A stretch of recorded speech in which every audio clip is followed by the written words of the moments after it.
Well, I hadn't been videoing a lot of this process of putting the floor in because it's just tedious, time-consuming work.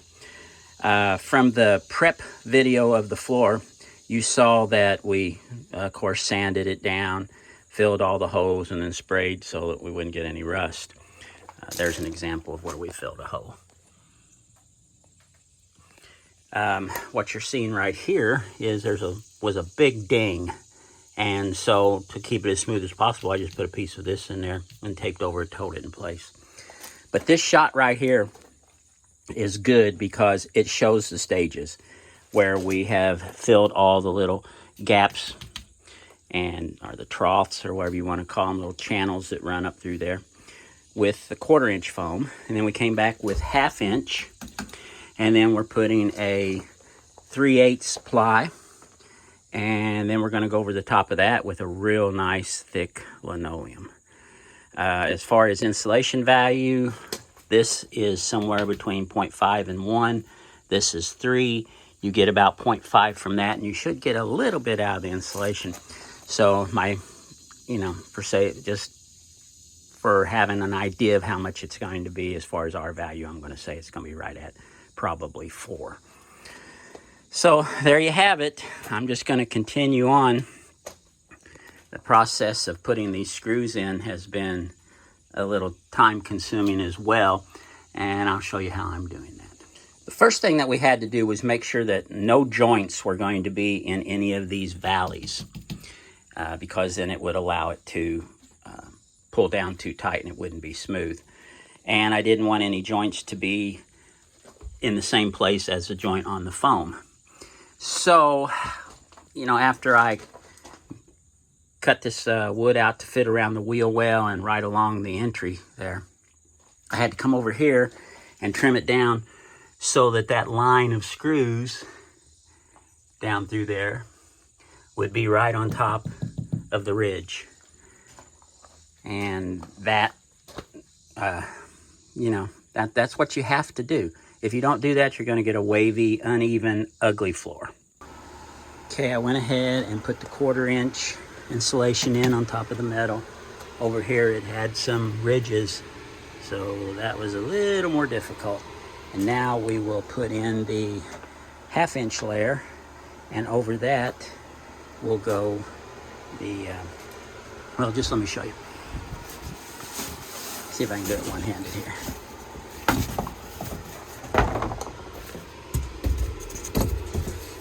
You see, everything kind of has to be cut to size. And now that's going to fit right in there.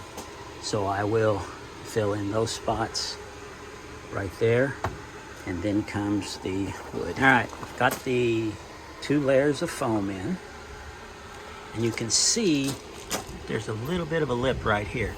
So what I did to take care of that is I cut and put a second piece, which will make it level and give us plenty of support back there on the end where it's going to need it because of stacking things on there, pulling the drawer out, and that type of thing.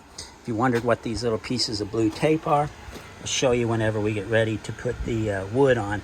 But basically what that is that's how many inches that I'm going to put the screw up here to make sure I hit one of those ridges. So now I just got to put it together. So when you come up here,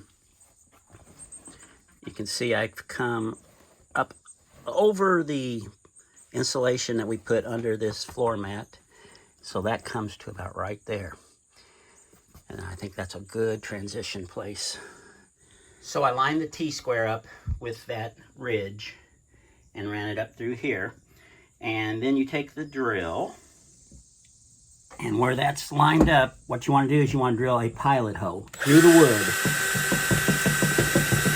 Here where I hit the metal, that assures me, and then I look at the depth that the drill bit went in, and it's exactly where the top of the ridge should be, not the bottom of the ridge.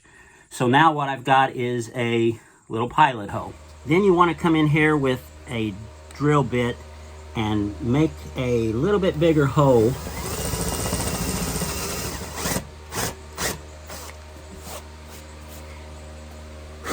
And what that's going to do is allow the screw head to be countersunk down so that it'll be smooth and won't show up through the linoleum. Now, these are the right length to just barely go through the sheet metal and grab, and they're heavy enough with enough of a point that I don't have to drill a pilot hole into the sheet metal on the floor of the van. So now I'm there.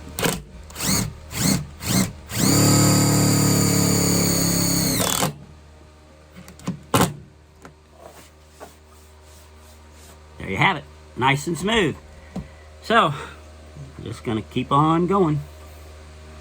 Okay, the wood is installed with the insulation under it on the floor. Now we're gonna trim up this mat in the front for the transition between the vinyl and the vinyl floor mat. Not sure exactly where it's gonna lie, but I cut it a little long, and that way you can always cut more if you need to. There you have it. It's ready for the linoleum. You see the black Gorilla Tape that I put over the seams? That's an old trick we learned in putting rubber roofs on RVs. That will help hide the seams. It also makes it where the screw heads can't turn, and that helps keep them from vibrating out. This is probably, for me, by far the scariest part of this whole build. I talked to a fella about putting the linoleum in for me, but they wanted $150 to $200. And the reality of it is, no place is going to show, except maybe in the very back. This is going to have a transition strip. All of that will be under the cabinets. All of that will be under the bed. And right here, that'll be covered by the plastic step insert. So, that being said, I'm gonna tackle it. So let's let the fun begin. This came off of a 13-foot wide roll, and I had them cut 6.5 feet. They gave me about 78 inches. So the van is a little over 10.5 feet, and it's about 76 wide. So this should fit in there pretty well and make it easier for me to cut. So I had them roll it short ways for the transport home, and now I've got it laying out to roll it the other direction so I can just slide it up into the van. I chose this particular piece of linoleum for a couple of reasons. One, I wanted a nice barnwood look, and this is a light color. And if you look close, it has some hints of wood in it as well. So, I didn't want the van to be dark. The lighter it is, the brighter and the bigger that it looks. The other issue, and probably as important, if not more so, was this is a really thick linoleum. And it has a lot of padding. And I wanted that for two reasons. One was that it will help with the insulation value, but more important is it will lay nice and flat, and all those little bumps and ridges and things in the van, this should hide. I used it in the Astro, and it worked extremely well. So, why change things when they work?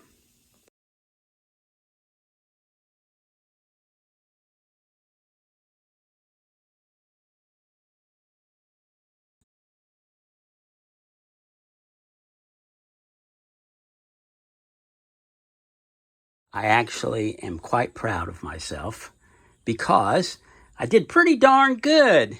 There's a couple places. Right here, you can see a little bit there. You can see a little bit up there, a little over there. But the reality of it is, all of that is hidden. Every bit of that will be hidden. Let's just go on in.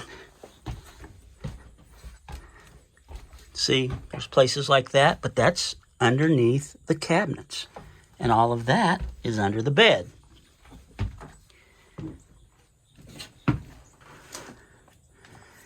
I really worked hard at keeping it as square as possible, measuring off of this to the edge of the vinyl at that point and that point and kept them the same, and that should have, in essence, kept it straight.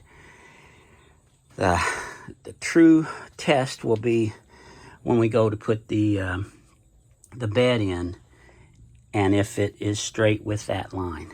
So we may have to fudge a little to make sure, because it's all about aesthetics at that point, because if that's crooked, that's just going to stick out like a sore thumb.